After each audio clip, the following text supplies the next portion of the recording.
The Adventures of Sherlock Holmes. Chapter 12. The Adventure of the Copper Beeches.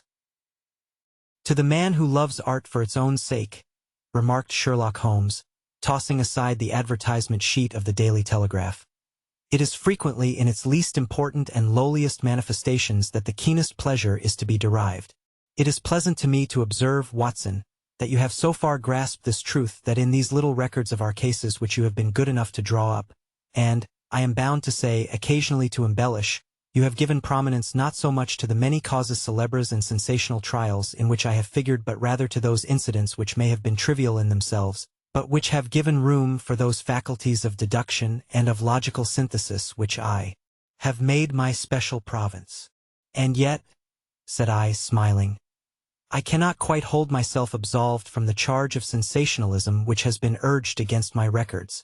You have erred, perhaps, he observed, taking up a glowing cinder with the tongs and lighting with it the long cherrywood pipe which was wont to replace his clay when he was in a disputatious rather than a meditative mood. You have erred perhaps in attempting to put color and life into each of your statements instead of confining yourself to the task of placing upon record that severe reasoning from cause to effect which is really the only notable feature about the thing.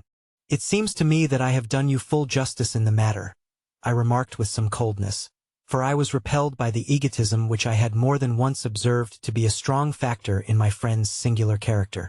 No, it is not selfishness or conceit, said he, answering, as was his wont, my thoughts rather than my words. If I claim full justice for my art, it is because it is an impersonal thing, a thing beyond myself. Crime is common. Logic is rare. Therefore it is upon the logic rather than upon the crime that you should dwell. You have degraded what should have been a course of lectures into a series of tales. It was a cold morning of the early spring, and we sat after breakfast on either side of a cheery fire in the old room at Baker Street. A thick fog rolled down between the lines of dun-colored houses, and the opposing windows loomed like dark, shapeless blurs through the heavy yellow wreaths. Our gas was lit and shone on the white cloth and glimmer of china and metal, for the table had not been cleared yet.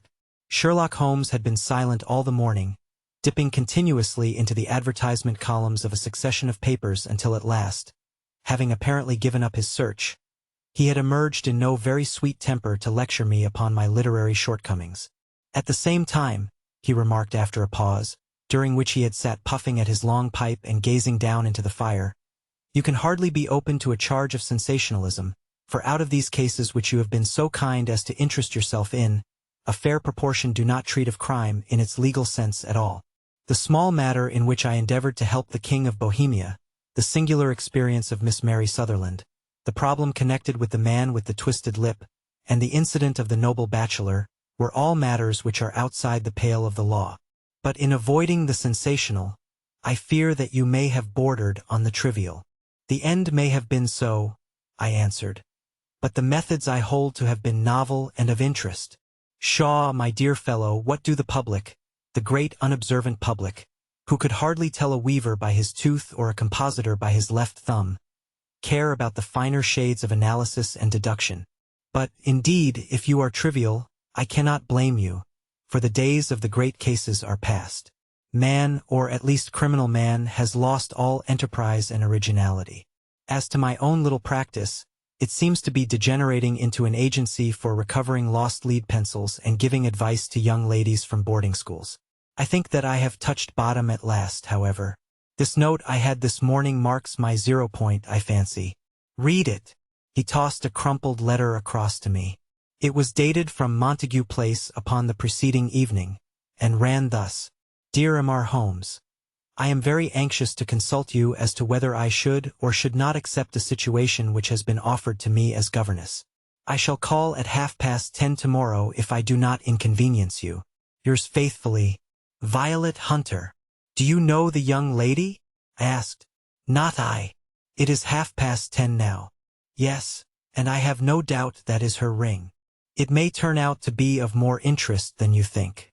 You remember that the affair of the blue carbuncle, which appeared to be a mere whim at first, developed into a serious investigation. It may be so in this case also. Well, let us hope so.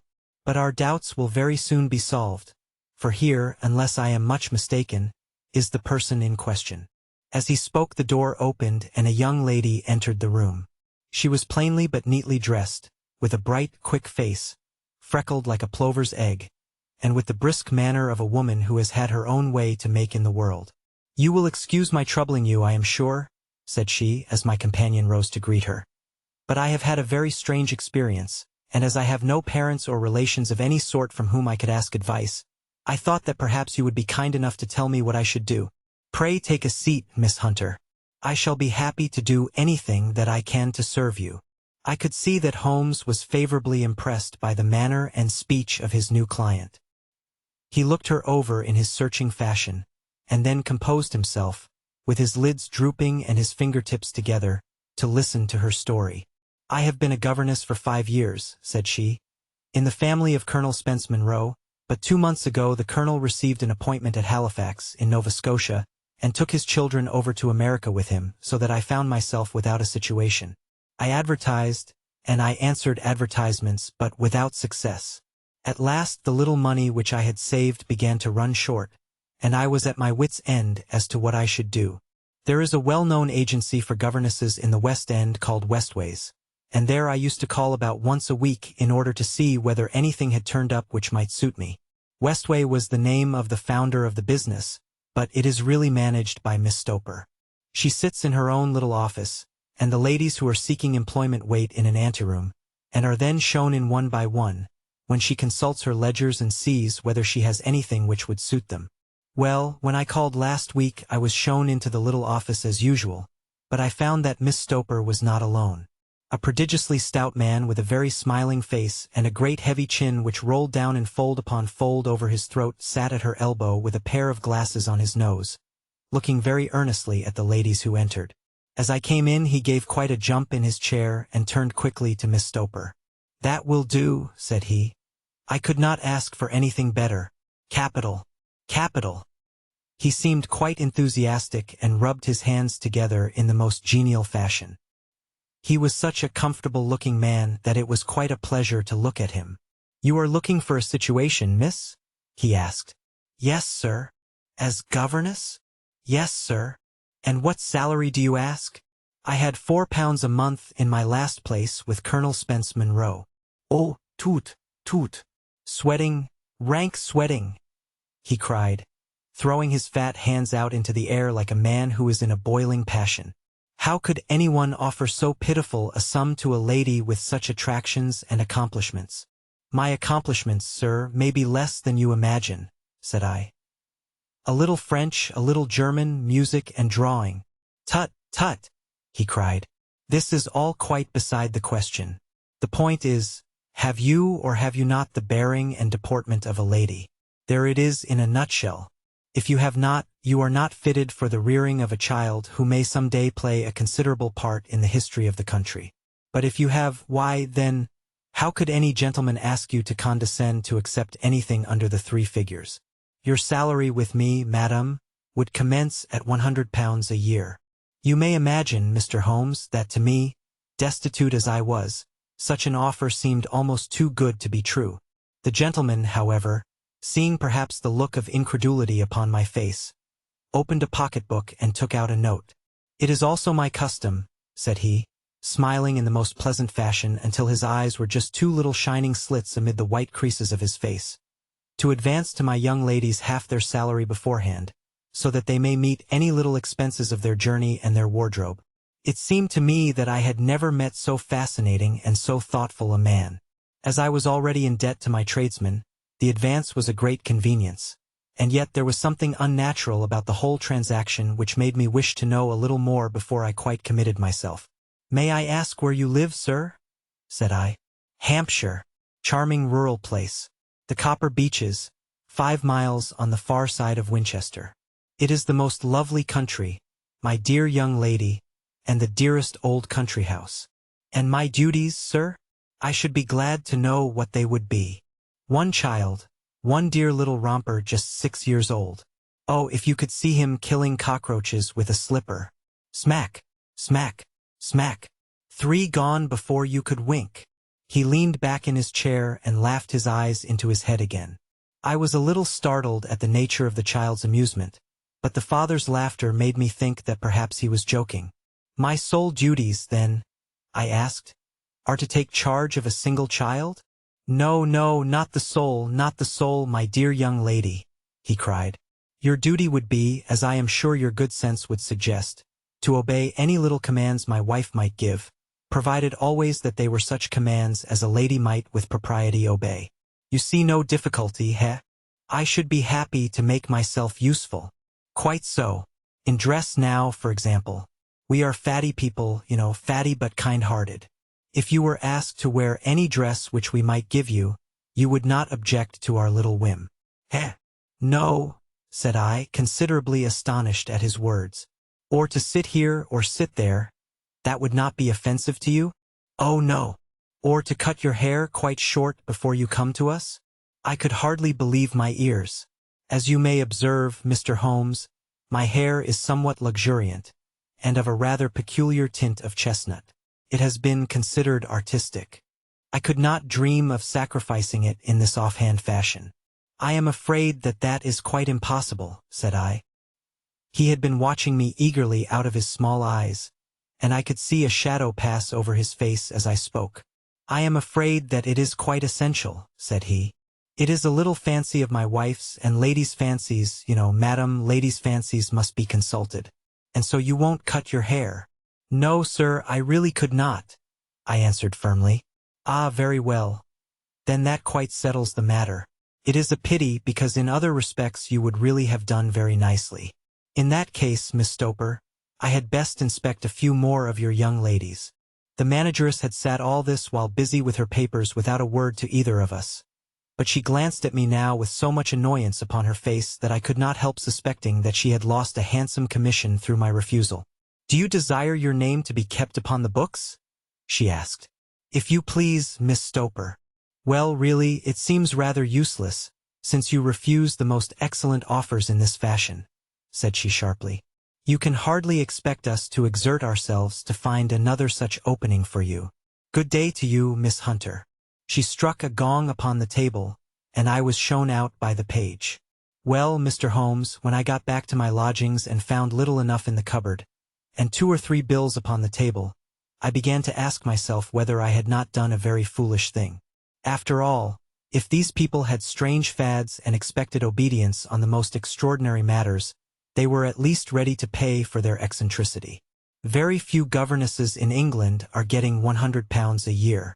Besides, what use was my hair to me? Many people are improved by wearing it short, and perhaps I should be among the number. Next day I was inclined to think that I had made a mistake, and by the day after I was sure of it. I had almost overcome my pride so far as to go back to the agency and inquire whether the place was still open when I received this letter from the gentleman himself. I have it here, and I will read it to you. The Copper Beeches, near Winchester. Dear Miss Hunter, Miss Stoper has very kindly given me your address, and I write from here to ask you whether you have reconsidered your decision. My wife is very anxious that you should come, for she has been much attracted by my description of you. We are willing to give £30 a quarter, or £120 a year, so as to recompense you for any little inconvenience which our fads may cause you. They are not very exacting, after all. My wife is fond of a particular shade of electric blue and would like you to wear such a dress indoors in the morning. You need not, however, go to the expense of purchasing one, as we have one belonging to my dear daughter Alice, now in Philadelphia, which would, I should think, fit you very well. Then, as to sitting here or there, or amusing yourself in any manner indicated, that need cause you no inconvenience. As regards your hair, it is no doubt a pity, especially as I could not help remarking its beauty during our short interview, but I am afraid that I must remain firm upon this point, and I only hope that the increased salary may recompense you for the loss. Your duties, as far as the child is concerned, are very light. Now do try to come, and I shall meet you with the dog-cart at Winchester. Let me know your train. Yours faithfully, Jeffro Rucastle. That is the letter which I have just received, Mr. Holmes, and my mind is made up that I will accept it. I thought, however, that before taking the final step I should like to submit the whole matter to your consideration. Well, Miss Hunter, if your mind is made up, that settles the question, said Holmes, smiling. But you would not advise me to refuse? I confess that it is not the situation which I should like to see a sister of mine apply for. What is the meaning of it all, Mr. Holmes? I have no data. Cannot tell. Perhaps you have yourself formed some opinion. Well, there seems to me to be only one possible solution. Mr. Rucastle seemed to be a very kind, good-natured man. Is it not possible that his wife is a lunatic, that he desires to keep the matter quiet for fear she should be taken to an asylum, and that he humors her fancies in every way in order to prevent an outbreak? That is a possible solution. In fact, as matters stand, it is the most probable one. But in any case, it does not seem to be a nice household for a young lady. But the money, Mr. Holmes, the money. Well, yes, of course the pay is good, too good. That is what makes me uneasy. Why should they give you £120 a year, when they could have their pick for £40? There must be some strong reason behind. I thought that, if I told you the circumstances, you would understand afterwards if I wanted your help. I should feel so much stronger if I felt that you were at the back of me. Oh, you may carry that feeling away with you. I assure you that your little problem promises to be the most interesting which has come my way for some months. There is something distinctly novel about some of the features. If you should find yourself in doubt or in danger. Danger. What danger do you foresee? Holmes shook his head gravely. It would cease to be a danger if we could define it, said he. But at any time, day or night, a telegram would bring me down to your help. That is enough. She rose briskly from her chair with the anxiety all swept from her face. I shall go down to Hampshire quite easy in my mind now. I shall write to Mr. Rucastle at once, sacrifice my poor hair tonight, and start for Winchester tomorrow. With a few grateful words to Holmes, she bade us both good night and bustled off upon her way. At least, said I as we heard her quick, firm steps descending the stairs, she seems to be a young lady who is very well able to take care of herself. And she would need to be, said Holmes gravely. I am much mistaken if we do not hear from her before many days are past. It was not very long before my friend's prediction was fulfilled. A fortnight went by, during which I frequently found my thoughts turning in her direction and wondering what strange side alley of human experience this lonely woman had strayed into. The unusual salary, the curious conditions, the light duties all pointed to something abnormal, though whether a fad or a plot, or whether the man were a philanthropist or a villain, it was quite beyond my powers to determine. As to Holmes, I observed that he sat frequently for half an hour on end, with knitted brows and an abstracted air, but he swept the matter away with a wave of his hand when I mentioned it. Data! Data! Data! He cried impatiently. I can't make bricks without clay. And yet he would always wind up by muttering that no sister of his should ever have accepted such a situation. The telegram which we eventually received came late one night, just as I was thinking of turning in and Holmes was settling down to one of those all-night chemical researches which he frequently indulged in, when I would leave him stooping over a retort and a test tube at night and find him in the same position when I came down to breakfast in the morning. He opened the yellow envelope, and then, glancing at the message, threw it across to me. Just look up the trains in Bradshaw, said he, and turned back to his chemical studies. The summons was a brief and urgent one. Please be at the Black Swan Hotel at Winchester at midday tomorrow, it said. Do come. I am at my wit's end. Hunter, will you come with me? Asked Holmes, glancing up. I should wish to. Just look it up, then. There is a train at 9:30, said I, glancing over my Bradshaw. It is due at Winchester at 11:30. That will do very nicely. Then perhaps I had better postpone my analysis of the acetones, as we may need to be at our best in the morning. By 11 o'clock the next day we were well upon our way to the old English capital. Holmes had been buried in the morning papers all the way down, but after we had passed the Hampshire border, he threw them down and began to admire the scenery. It was an ideal spring day, a light blue sky, flecked with little fleecy white clouds drifting across from west to east. The sun was shining very brightly, and yet there was an exhilarating nip in the air, which set an edge to a man's energy. All over the countryside, away to the rolling hills around Aldershot, the little red and gray roofs of the farmsteadings peeped out from amid the light green of the new foliage. Are they not fresh and beautiful? I cried with all the enthusiasm of a man fresh from the fogs of Baker Street. But Holmes shook his head gravely. "Do you know, Watson," said he, "that it is one of the curses of a mind with a turn like mine that I must look at everything with reference to my own special subject. You look at these scattered houses, and you are impressed by their beauty. I look at them, and the only thought which comes to me is a feeling of their isolation and of the impunity with which crime may be committed there." "Good heavens!" I cried. "Who would associate crime with these dear old homesteads? They always fill me with a certain horror. It is my belief, Watson, founded upon my experience, that the lowest and vilest alleys in London do not present a more dreadful record of sin than does the smiling and beautiful countryside. You horrify me. But the reason is very obvious. The pressure of public opinion can do in the town what the law cannot accomplish.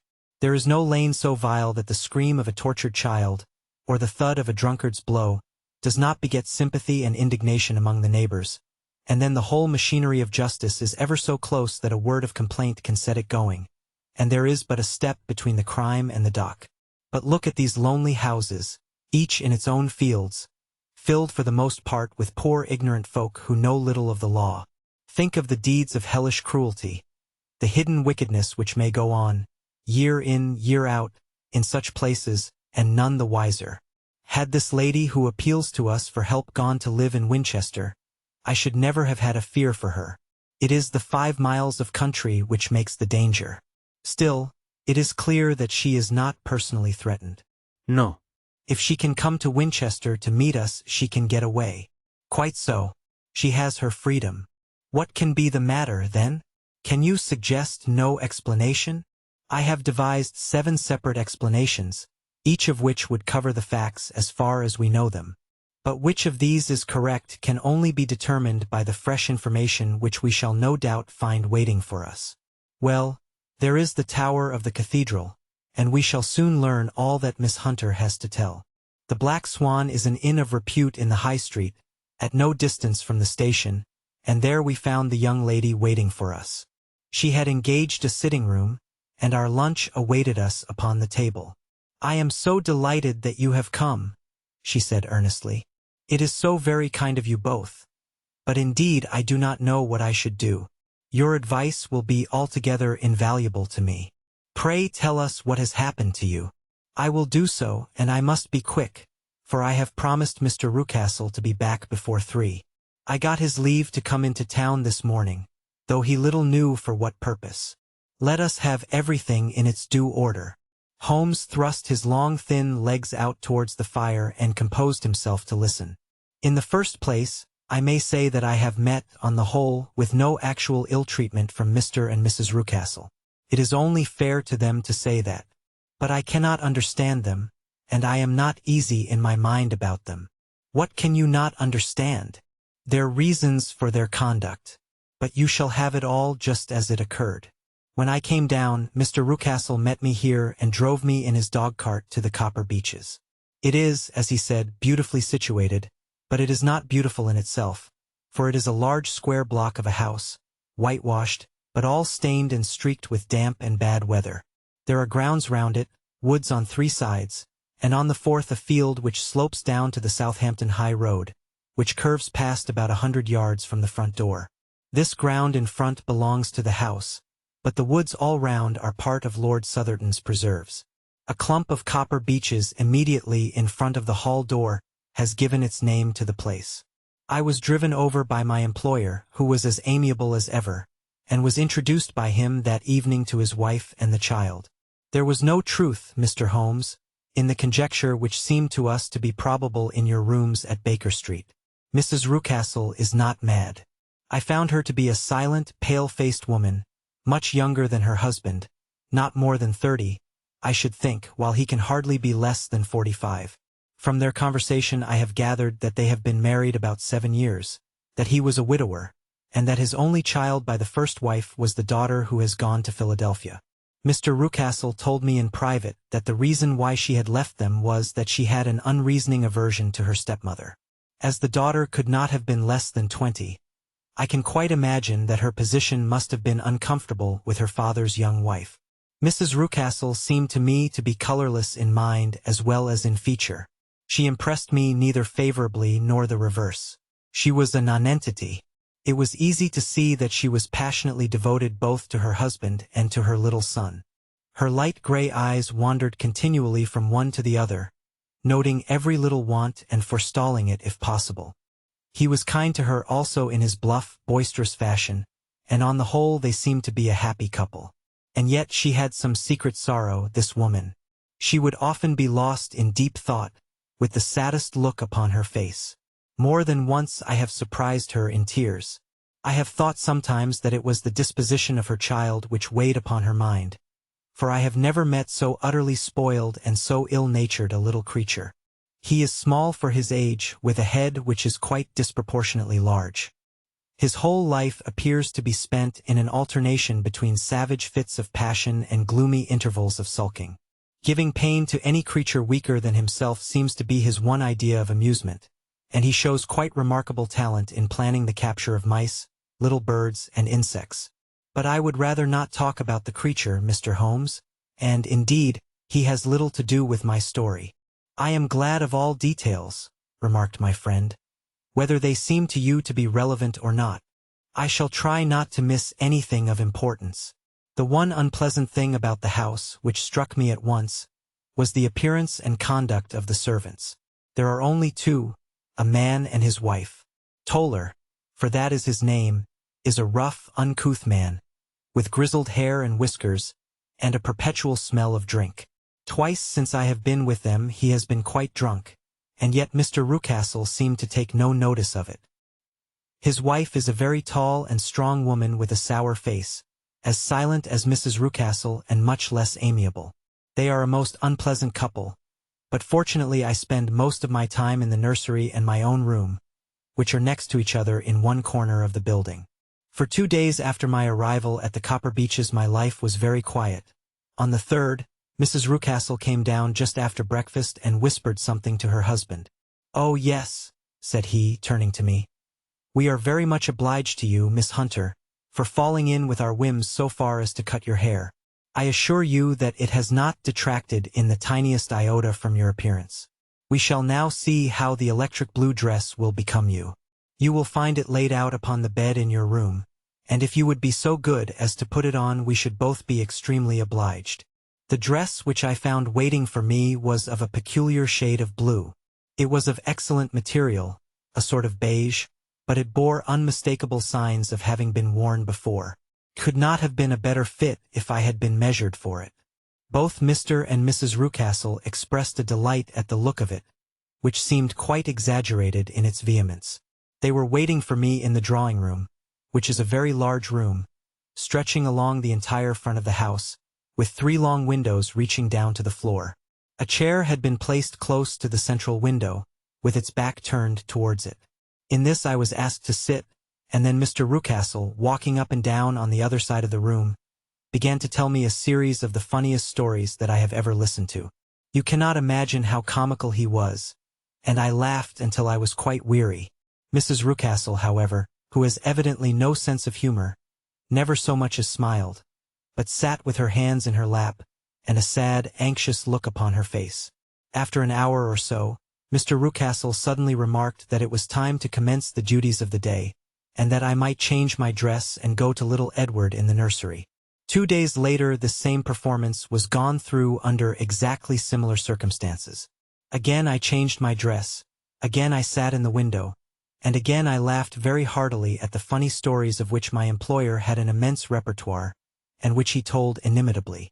Then he handed me a yellow-backed novel, and moving my chair a little sideways, that my own shadow might not fall upon the page, he begged me to read aloud to him. I read for about 10 minutes, beginning in the heart of a chapter, and then suddenly, in the middle of a sentence, he ordered me to cease and to change my dress. You can easily imagine, Mr. Holmes, how curious I became as to what the meaning of this extraordinary performance could possibly be. They were always very careful, I observed, to turn my face away from the window, so that I became consumed with the desire to see what was going on behind my back.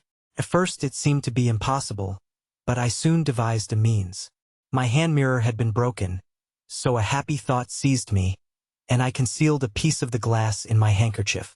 On the next occasion, in the midst of my laughter, I put my handkerchief up to my eyes, and was able with a little management to see all that there was behind me. I confess that I was disappointed. There was nothing. At least that was my first impression. At the second glance, however, I perceived that there was a man standing in the Southampton Road, a small bearded man in a grey suit, who seemed to be looking in my direction. The road is an important highway, and there are usually people there. This man, however, was leaning against the railings which bordered our field and was looking earnestly up. I lowered my handkerchief and glanced at Mrs. Rucastle to find her eyes fixed upon me with a most searching gaze. She said nothing, but I am convinced that she had divined that I had a mirror in my hand and had seen what was behind me. She rose at once. "Jeffro," said she, "there is an impertinent fellow upon the road there who stares up at Miss Hunter." "No friend of yours, Miss Hunter?" he asked. "No, I know no one in these parts." "Dear me, how very impertinent. Kindly turn round and motion to him to go away. Surely it would be better to take no notice." No, we should have him loitering here always. Kindly turn round and wave him away like that." I did as I was told, and at the same instant Mrs. Rucastle drew down the blind. That was a week ago, and from that time I have not sat again in the window, nor have I worn the blue dress, nor seen the man in the road. "Pray continue," said Holmes. "Your narrative promises to be a most interesting one. You will find it rather disconnected, I fear, and there may prove to be little relation between the different incidents of which I speak. On the very first day that I was at the Copper Beeches, Mr. Rucastle took me to a small outhouse which stands near the kitchen door. As we approached it, I heard the sharp rattling of a chain, and the sound as of a large animal moving about. "Look in here," said Mr. Rucastle, showing me a slit between two planks. "Is he not a beauty?" I looked through and was conscious of two glowing eyes, and of a vague figure huddled up in the darkness. "Don't be frightened," said my employer, laughing at the start which I had given. "It's only Carlo, my mastiff. I call him mine, but really old Toller, my groom, is the only man who can do anything with him. We feed him once a day, and not too much then, so that he is always as keen as mustard. Toller lets him loose every night, and God help the trespasser whom he lays his fangs upon. For goodness sake, don't you ever on any pretext set your foot over the threshold at night, for it's as much as your life is worth." The warning was no idle one, for 2 nights later I happened to look out of my bedroom window about 2 o'clock in the morning. It was a beautiful moonlight night, and the lawn in front of the house was silvered over and almost as bright as day. I was standing, wrapped in the peaceful beauty of the scene, when I was aware that something was moving under the shadow of the Copper Beeches. As it emerged into the moonshine, I saw what it was. It was a giant dog, as large as a calf, tawny-tinted, with hanging jowl, black muzzle, and huge projecting bones. It walked slowly across the lawn and vanished into the shadow upon the other side. That dreadful sentinel sent a chill to my heart which I do not think that any burglar could have done. And now I have a very strange experience to tell you. I had, as you know, cut off my hair in London, and I had placed it in a great coil at the bottom of my trunk. One evening, after the child was in bed, I began to amuse myself by examining the furniture of my room and by rearranging my own little things. There was an old chest of drawers in the room, the 2 upper ones empty and open, the lower one locked. I had filled the first 2 with my linen, and as I had still much to pack away, I was naturally annoyed at not having the use of the 3rd drawer. It struck me that it might have been fastened by a mere oversight, so I took out my bunch of keys and tried to open it. The very first key fitted to perfection, and I drew the drawer open. There was only one thing in it, but I am sure that you would never guess what it was. It was my coil of hair. I took it up and examined it. It was of the same peculiar tint and the same thickness. But then the impossibility of the thing obtruded itself upon me. How could my hair have been locked in the drawer? With trembling hands I undid my trunk, turned out the contents, and drew from the bottom my own hair. I laid the 2 tresses together, and I assure you that they were identical. Was it not extraordinary? Puzzle as I would, I could make nothing at all of what it meant. I returned the strange hair to the drawer, and I said nothing of the matter to the Rucastles, as I felt that I had put myself in the wrong by opening a drawer which they had locked. I am naturally observant, as you may have remarked, Mr. Holmes, and I soon had a pretty good plan of the whole house in my head.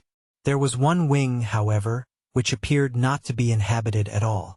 A door which faced that which led into the quarters of the Tollers opened into this suite, but it was invariably locked. One day, however, as I ascended the stair, I met Mr. Rucastle coming out through this door, his keys in his hand, and a look on his face which made him a very different person to the round, jovial man to whom I was accustomed. His cheeks were red, his brow was all crinkled with anger, and the veins stood out at his temples with passion. He locked the door and hurried past me without a word or a look. This aroused my curiosity, so when I went out for a walk in the grounds with my charge, I strolled round to the side from which I could see the windows of this part of the house. There were 4 of them in a row, 3 of which were simply dirty, while the 4th was shuttered up. They were evidently all deserted. As I strolled up and down, glancing at them occasionally, Mr. Rucastle came out to me, looking as merry and jovial as ever. "Ah," said he, "you must not think me rude if I passed you without a word, my dear young lady. I was preoccupied with business matters." I assured him that I was not offended. "By the way," said I, "you seem to have quite a suite of spare rooms up there, and one of them has the shutters up." He looked surprised and, as it seemed to me, a little startled at my remark. "Photography is one of my hobbies," said he. "I have made my dark room up there. But, dear me, what an observant young lady we have come upon. Who would have believed it? Who would have ever believed it?" He spoke in a jesting tone, but there was no jest in his eyes as he looked at me. I read suspicion there and annoyance, but no jest. Well, Mr. Holmes, from the moment that I understood that there was something about that suite of rooms which I was not to know, I was all on fire to go over them. It was not mere curiosity, though I have my share of that. It was more a feeling of duty, a feeling that some good might come from my penetrating to this place. They talk of woman's instinct. Perhaps it was woman's instinct which gave me that feeling. At any rate, it was there, and I was keenly on the lookout for any chance to pass the forbidden door. It was only yesterday that the chance came. I may tell you that, besides Mr. Rucastle, both Toller and his wife find something to do in these deserted rooms, and I once saw him carrying a large black linen bag with him through the door. Recently he has been drinking hard, and yesterday evening he was very drunk, and when I came upstairs there was the key in the door. I have no doubt at all that he had left it there. Mr. and Mrs. Rucastle were both downstairs, and the child was with them, so that I had an admirable opportunity. I turned the key gently in the lock, opened the door, and slipped through. There was a little passage in front of me, unpapered and uncarpeted, which turned at a right angle at the farther end. Round this corner were 3 doors in a line, the first and third of which were open. They each led into an empty room, dusty and cheerless, with 2 windows in the one and one in the other, so thick with dirt that the evening light glimmered dimly through them. The center door was closed, and across the outside of it had been fastened one of the broad bars of an iron bed, padlocked at one end to a ring in the wall, and fastened at the other with stout cord. The door itself was locked as well, and the key was not there. This barricaded door corresponded clearly with the shuttered window outside, and yet I could see by the glimmer from beneath it that the room was not in darkness. Evidently there was a skylight which let in light from above. As I stood in the passage gazing at the sinister door and wondering what secret it might veil, I suddenly heard the sound of steps within the room and saw a shadow pass backward and forward against the little slit of dim light which shone out from under the door. A mad, unreasoning terror rose up in me at the sight, Mr. Holmes. My overstrung nerves failed me suddenly, and I turned and ran. Ran as though some dreadful hand were behind me clutching at the skirt of my dress. I rushed down the passage, through the door, and straight into the arms of Mr. Rucastle, who was waiting outside. "So," said he, smiling, "it was you then. I thought that it must be when I saw the door open. Oh, I am so frightened," panted. "My dear young lady, my dear young lady, you cannot think how caressing and soothing his manner was. And what has frightened you, my dear young lady?" But his voice was just a little too coaxing. He overdid it. I was keenly on my guard against him. I was foolish enough to go into the empty wing, I answered. But it is so lonely and eerie in this dim light that I was frightened and ran out again. Oh, it is so dreadfully still in there. Only that? Said he, looking at me keenly. Why, what did you think? I asked. Why do you think that I lock this door? I am sure that I do not know. It is to keep people out who have no business there. Do you see? He was still smiling in the most amiable manner. I am sure if I had known. Well then, you know now. And if you ever put your foot over that threshold again. Here in an instant the smile hardened into a grin of rage, and he glared down at me with the face of a demon. I'll throw you to the mastiff. I was so terrified that I do not know what I did. I suppose that I must have rushed past him into my room. I remember nothing until I found myself lying on my bed trembling all over. Then I thought of you, Mr. Holmes. I could not live there longer without some advice. I was frightened of the house, of the man, of the woman, of the servants, even of the child. They were all horrible to me. If I could only bring you down, all would be well. Of course, I might have fled from the house. But my curiosity was almost as strong as my fears. My mind was soon made up. I would send you a wire. I put on my hat and cloak, went down to the office, which is about half a mile from the house, and then returned, feeling very much easier. A horrible doubt came into my mind as I approached the door lest the dog might be loose, but I remembered that Toller had drunk himself into a state of insensibility that evening, and I knew that he was the only one in the household who had any influence with the savage creature, or who would venture to set him free. I slipped in safety and lay awake half the night in my joy at the thought of seeing you. I had no difficulty in getting leave to come into Winchester this morning, but I must be back before 3 o'clock, for Mr. and Mrs. Rucastle are going on a visit, and will be away all the evening, so that I must look after the child. Now I have told you all my adventures, Mr. Holmes, and I should be very glad if you could tell me what it all means, and, above all, what I should do. Holmes and I had listened spellbound to this extraordinary story. My friend rose now and paced up and down the room, his hands in his pockets, and an expression of the most profound gravity upon his face. Is Toller still drunk? He asked. Yes. I heard his wife tell Mrs. Rucastle that she could do nothing with him. That is well. And the Rucastles go out tonight. Yes. Is there a cellar with a good strong lock? Yes, the wine cellar. You seem to me to have acted all through this matter like a very brave and sensible girl, Miss Hunter.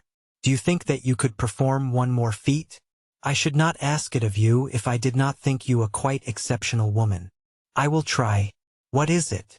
We shall be at the Copper Beeches by 7 o'clock, my friend and I. The Rucastles will be gone by that time, and Toller will, we hope, be incapable. There only remains Mrs. Toller, who might give the alarm. If you could send her into the cellar on some errand, and then turn the key upon her, you would facilitate matters immensely. I will do it. Excellent. We shall then look thoroughly into the affair. Of course, there is only one feasible explanation. You have been brought there to personate someone, and the real person is imprisoned in this chamber. That is obvious. As to who this prisoner is, I have no doubt that it is the daughter, Miss Alice Rucastle, if I remember right, who was said to have gone to America. You were chosen, doubtless, as resembling her in height, figure, and the color of your hair. Hers had been cut off, very possibly in some illness through which she has passed, and so, of course, yours had to be sacrificed also. By a curious chance you came upon her tresses. The man in the road was undoubtedly some friend of hers, possibly her fiancé, and no doubt, as you wore the girl's dress and were so like her, he was convinced from your laughter whenever he saw you, and afterwards from your gesture, that Miss Rucastle was perfectly happy, and that she no longer desired his attentions. The dog is let loose at night to prevent him from endeavoring to communicate with her. So much is fairly clear. The most serious point in the case is the disposition of the child. What on earth has that to do with it? I ejaculated. My dear Watson, you as a medical man are continually gaining light as to the tendencies of a child by the study of the parents. Don't you see that the converse is equally valid? I have frequently gained my first real insight into the character of parents by studying their children. This child's disposition is abnormally cruel, merely for cruelty's sake, and whether he derives this from his smiling father, as I should suspect, or from his mother, it bodes evil for the poor girl who is in their power. I am sure that you are right, Mr. Holmes, cried our client. 1,000 things come back to me which make me certain that you have hit it. Oh, let us lose not an instant in bringing help to this poor creature. We must be circumspect, for we are dealing with a very cunning man. We can do nothing until 7 o'clock. At that hour we shall be with you, and it will not be long before we solve the mystery. We were as good as our word, for it was just 7 when we reached the Copper Beeches, having put up our trap at a wayside public house. The group of trees, with their dark leaves shining like burnished metal in the light of the setting sun, were sufficient to mark the house even had Miss Hunter not been standing smiling on the doorstep. "Have you managed it?" asked Holmes. A loud thudding noise came from somewhere downstairs. "That is Mrs. Toller in the cellar," said she. "Her husband lies snoring on the kitchen rug. Here are his keys, which are the duplicates of Mr. Rucastle's." "You have done well indeed," cried Holmes with enthusiasm. "Now lead the way, and we shall soon see the end of this black business." We passed up the stair, unlocked the door, followed on down a passage, and found ourselves in front of the barricade which Miss Hunter had described. Holmes cut the cord and removed the transverse bar. Then he tried the various keys in the lock, but without success. No sound came from within, and at the silence Holmes' face clouded over. "I trust that we are not too late," said he. "I think, Miss Hunter, that we had better go in without you. Now, Watson, put your shoulder to it, and we shall see whether we cannot make our way in." It was an old rickety door and gave at once before our united strength. Together we rushed into the room. It was empty. There was no furniture save a little pallet bed, a small table, and a basketful of linen. The skylight above was open, and the prisoner gone. "There has been some villainy here," said Holmes. "This beauty has guessed Miss Hunter's intentions and has carried his victim off. But how? Through the skylight. We shall soon see how he managed it." He swung himself up onto the roof. "Ah, yes," he cried. "Here's the end of a long light ladder against the eaves. That is how he did it." "But it is impossible," said Miss Hunter. "The ladder was not there when the Rucastles went away. He has come back and done it. I tell you that he is a clever and dangerous man. I should not be very much surprised if this were he whose step I hear now upon the stair. I think, Watson, that it would be as well for you to have your pistol ready." The words were hardly out of his mouth before a man appeared at the door of the room, a very fat and burly man, with a heavy stick in his hand. Miss Hunter screamed and shrunk against the wall at the sight of him.